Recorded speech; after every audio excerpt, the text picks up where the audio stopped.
Hey everyone, good to see you back at Honest Independence. Today we are talking about the Oxford Advanced Portable Hoist. This is a piece of gear I've relied on heavily, both for quick weekend hotel stays around Victoria and for a massive month long trip overseas.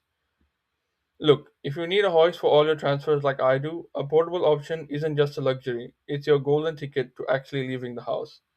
When it's folded down, the Oxford hoist collapses into a rough rectangular prism shape. You can actually roll it around on its wheels almost like a suitcase.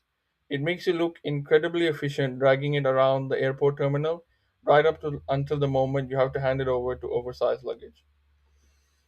In terms of operation, your helper has full control to maneuver the unit and can adjust the width of the base legs using foot pedals at the bottom. Being able to split the legs into their widest position is an absolute must have feature. Standard wheelchairs usually don't have the ground clearance or width to let the hoist legs slide underneath them normally, so widening the base is the only way you're getting flush enough to transfer.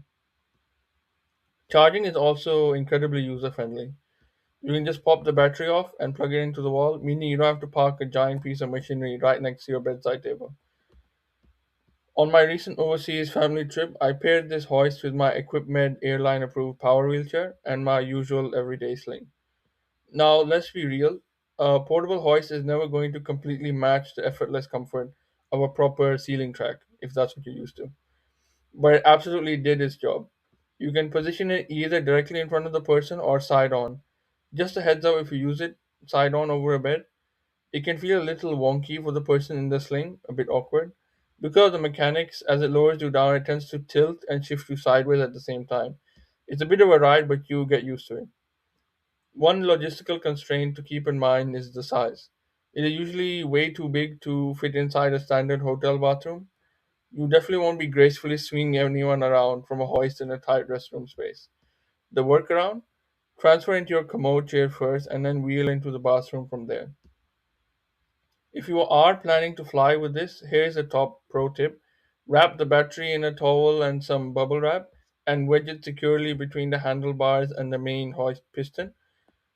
Baggage handlers aren't exactly known for their gentle touch, and the last thing you want is to land in a foreign country only to realize your non negotiable mobility equipment took a beating in the cargo. Also, a quick reality check for anyone planning a trip for a fully wheelchair reliant person. You obviously cannot use a portable hoist in the incredibly cramped aisle of a commercial airplane. For the actual plane boarding, I use a specialized chair sling with heavy duty handles and shoulder straps, allowing two people to manually lift me between the narrow aisle chair and the plane seat. I'll definitely do a dedicated video on that process soon, but I want to mention it here because having a manual two-person transfer method is a vital backup plan when a hoist just physically won't fit. I think that pretty much sums up my time with the Oxford Advanced Hoist. As I mentioned over in my equipment video, on my next trip I'm hoping to test out a portable hoist track system, which takes up more space to set up but mimics a ceiling track for maximum comfort. So look out for that future experiment. I hope you guys found this helpful. Drop your travel questions below and stay tuned for the next one.